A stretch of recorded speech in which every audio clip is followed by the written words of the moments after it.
Kita mulai dari yang bikin merinding sampai nggak bisa tidur. Nomor 10, iklan Indomie. Iklan mie instan yang satu ini merupakan iklan jadul yang sering muncul di TV sekitar tahun 90-an hingga awal 2000-an. Biasanya tayang saat jam santai keluarga di sore atau malam hari. Berbeda dengan iklan makanan zaman sekarang yang dikemas ceria dan penuh warna, iklan Indomie versi ini memiliki ton warna yang cenderung gelap, redup, dan kurang pencahayaan. Atmosfer visual yang suram dan terkesan misterius inilah yang awalnya membuat penonton, terutama anak-anak, langsung merasa tidak nyaman dan was-was setiap kali iklannya tiba-tiba lewat bilai. Perasaan tidak nyaman tersebut makin diperparah oleh detail musik latarnya yang menggunakan instrumen teatrikal bersuara berat, lambat, dan terkesan mencekam. Selain faktor musik, iklan ini juga menampilkan adegan dengan ekspresi wajah para aktor yang terlalu serius, kaku, dan minim senyum saat berinteraksi dengan produknya. Kombinasi antara visual yang gelap dan musik yang berat ini akhirnya sukses membuat penonton merasa merinding serta deg-degan saat menyaksikannya. Suasana yang terbangun di depan layar kaca malah terasa seperti menonton tayangan mistis atau berita kriminal yang menegangkan daripada sebuah iklan makanan.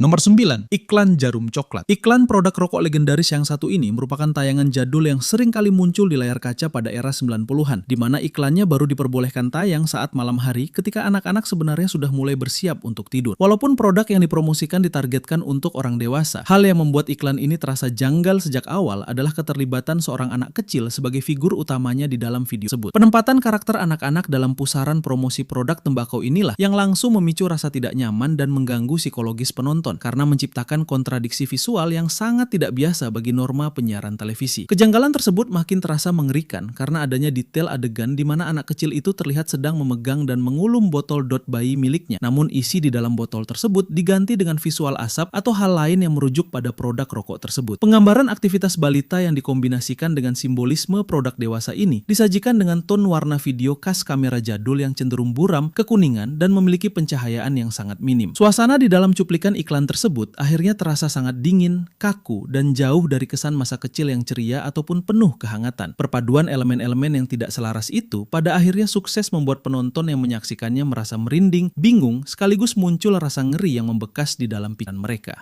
Dan buat kalian yang pengen buat video ala singkat cerita, kita udah bongkar caranya di sini. Klik link di deskripsi karena kita buka aksesnya minggu depan.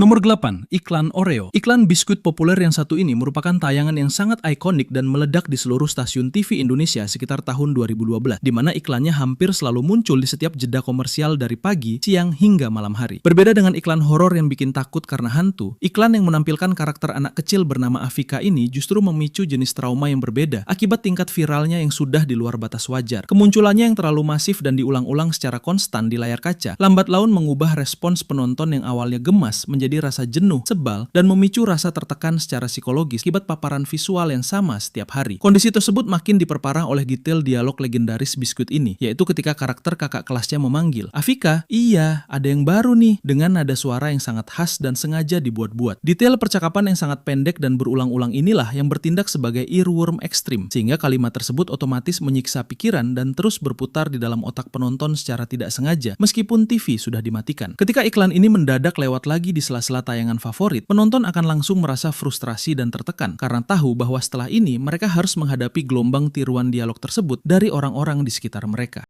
Nomor 7, iklan klinik Tongfang. Iklan pengobatan alternatif yang satu ini merupakan tayangan komersial yang benar-benar meneror layar TV Indonesia sekitar tahun 2012, di mana iklannya hampir tiap jam muncul di berbagai stasiun TV swasta dari pagi sampai tengah malam. Format iklan ini sebenarnya sangat sederhana dan monoton, yaitu hanya menampilkan deretan pasien yang memberikan testimoni kesembuhan setelah berobat di klinik tersebut. Namun, frekuensi penayangannya yang terlalu brutal dan membabi buta itulah yang akhirnya memicu trauma psikologis tersendiri bagi penonton, karena mereka seperti dipaksa menerima informasi yang sama secara terus-menerus tanpa henti. Rasa jenuh dan tertekan itu makin diperparah oleh detail pembawaan para aktor di dalam iklan yang terlihat sangat kaku, tanpa ekspresi, dan membaca teks dengan nada suara yang datar mirip robot. Setiap testimoni selalu diakhiri dengan jargon legendaris, "Terima kasih Klinik Tongfang," yang diucapkan dengan mimik muka yang benar-benar serius dan tidak alami. Kehadiran visual yang kaku ini diperkuat dengan musik latar belakang yang menggunakan instrumen tradisional Tiongkok bersuara melengking dan berulang-ulang, sehingga kombinasi audio visual tersebut langsung menempel kuat di dalam pikiran penonton, bagaikan sebuah doktrin yang menyiksa otak. Ketika mendengar cuplikan musik pembukanya saja, penonton langsung merasa frustrasi dan buru-buru mencari remote TV untuk mengganti saluran, karena saking bosannya dengerin kalimat testimoni yang itu-itu saja.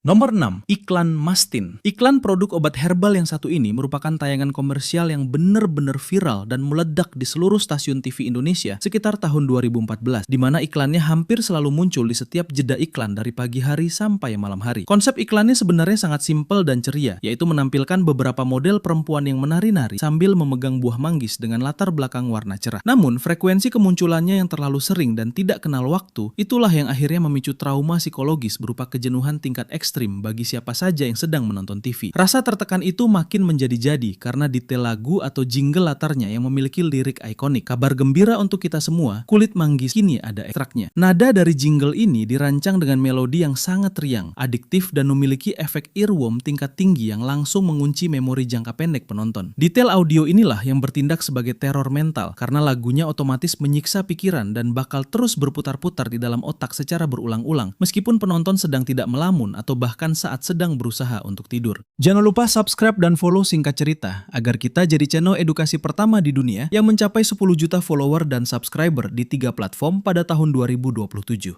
Nomor 5, iklan Axis. Iklan penyedia layanan seluler yang satu ini merupakan tayangan komersial yang sangat gencar muncul di layar TV sekitar tahun 2012, di mana iklannya sengaja diputar berulang kali pada sela-sela jam prime time malam hari. Konsep promosi ini sebenarnya berniat menggunakan unsur komedi absurd untuk menarik perhatian penonton yang sedang santai di depan TV. Namun, pendekatan visual yang terlalu aneh dan tidak biasa ini justru memicu respon psikologis yang sebaliknya, di mana atmosfer iklannya malah terasa mengganggu dan membuat penonton, terutama anak kecil, merasa tidak nyaman saat menyaksikannya. Perasaan tidak nyaman tersebut makin diperparah oleh detail adegan yang menampilkan seorang aktor pria berkepala botak yang mencoba menangkap sinyal paket internet secara via. Aktor tersebut melompat dan meluncur ke arah kamera dengan posisi mulut yang terbuka sangat lebar, lalu mengatupkan rahangnya dengan keras sambil mengeluarkan suara hap yang terdengar sangat nyata. Detail visual saat wajah aktor tersebut maju mendekati layar dengan mata melotot tajam dan ekspresi muka yang distorsi inilah yang memberikan efek kejut sekaligus kesan creepy yang sangat membekas di pikiran penonton. Nomor 4, iklan XL. Iklan penyedia layanan seluler yang satu ini merupakan tayangan komersial yang sangat sering berseliweran di layar kaca sekitar tahun 2011, di mana iklannya hampir selalu muncul pada jam-jam tayang utama dari sore hingga malam hari. Konsep dari iklan ini sebenarnya ditujukan untuk hiburan komedi dengan menggandeng komedian papan atas, Sule, sebagai bintang utamanya. Namun, penggunaan teknologi penyuntingan video yang memaksakan wajah orang dewasa ke tubuh seorang bayi justru menciptakan respons psikologis yang sebaliknya, di mana atmosfer tayangan ini malah terasa sangat janggal dan membuat penonton merinding saat melihatnya. Perasaan tidak nyaman tersebut makin diperparah oleh detail visual yang menampilkan kepala Sule dengan ekspresi dewasanya yang khas ditempelkan secara digital pada tubuh seorang bayi kecil yang sedang merangkak di lantai. Gerakan tubuh bayi yang lincah namun dipadukan dengan mimik muka orang dewasa yang tersenyum lebar ke arah kamera menciptakan efek uncanny valley yang sangat kuat bagi mata penonton. Detail audio saat karakter bayi berwajah dewasa ini mengeluarkan suara tawa dan celotehan khas anak kecil makin menambah kontras yang aneh, sehingga visual tersebut terlihat sangat tidak alami dan justru memberikan kesan yang mengerikan.